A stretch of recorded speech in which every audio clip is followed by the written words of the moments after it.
हाँ शहराम, मैंने अपना बच्चा जाया करवाया और मुझे इस बात का कोई दुख नहीं है। जीनिया ने यह चीखती हुई आवाज पूरे कमरे में गूंज उठी तो शहराम के पैरों तले से जमीन निकल गई।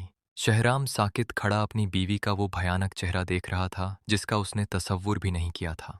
हाँ शहराम, मैंने ही यह बच्चा जाया करवाया, मुझे इसका कोई दुख नहीं है। जनिया ने यह चीखती हुई आवाज पूरे कमरे में गूंज उठी। शहराम के पैरों तले से जमीन निकल गई। शहराम साकी खड़ा अपनी बीवी का वो भयानक चेहरा देख रहा था जिसका उसने तसव्वुर भी नहीं किया था, जबकि जीनिया गुस्से में तिलमिलाती हुई इसके सामने आकर खड़ी हो गई। ने बड़े तकब्बर से कहा कि शहराम, तुम्हें क्या लगा था कि मैं इस बच्चे की खातिर अपना इंटरनेशनल करियर, अपना मुस्तकबिल बर्बाद कर दूंगी? मेरे लिए मेरा करियर इस बच्चे से कहीं ज्यादा अहम है। और तुम क्या क्या चाहते थे कि मैं एक मामूली औरत बनकर इसके घर में कैद होकर रह जाऊं?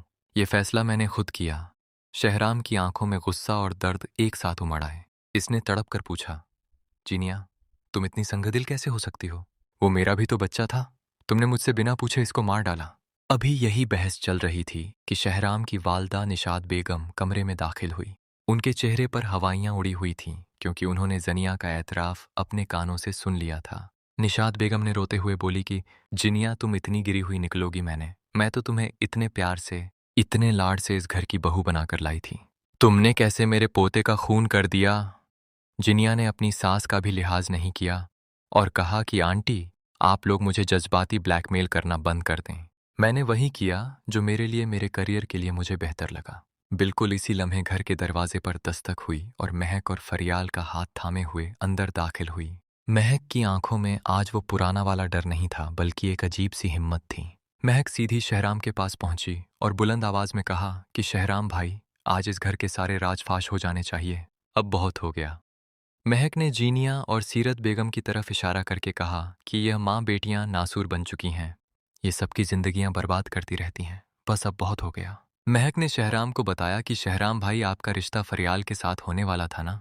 ये बात जीनिया को पता चल गई, फिर इसने ऐसा खेल खेला, फरियाल को छोड़कर आप इसके जाल में फंस गए। महक ने रोते हुए वह सारा सच चुगल दिया। जीनिया और सीरत बेगम ने मिलकर फरियाल को बदनाम किया। इसकी शादी वाले दिन पुलिस भिजवाई ताकि इसकी जिंदगी राख बन सके। और यही नहीं, सीरत बेग सांटी ने मेरी माँ पर चोरी का इल्जाम लगाया। मेरे कड़े अब मेरी माँ के बैग में रखवा दिए ताकि मेरी माँ को चोर साबित कर सके।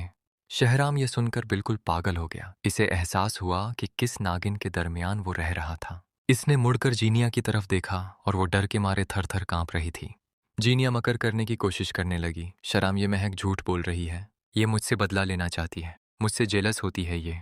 मगर महक ने अपना मोबाइल निकाला और वीडियो चला दी जो इसने छुपकर रिकॉर्ड की थी, जिसमें सीरत बेगम और जीनिया की तमाम साजिशों का जिक्र था।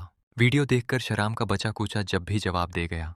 इसने आगे बढ़कर जीनिया के मुंह पर एक जोरदार थप्पड़ रसीद किया और गरज कर बोला, जिनिया, तुम एक औरत कहलाने के लायक नहीं हो। तुमने मेरे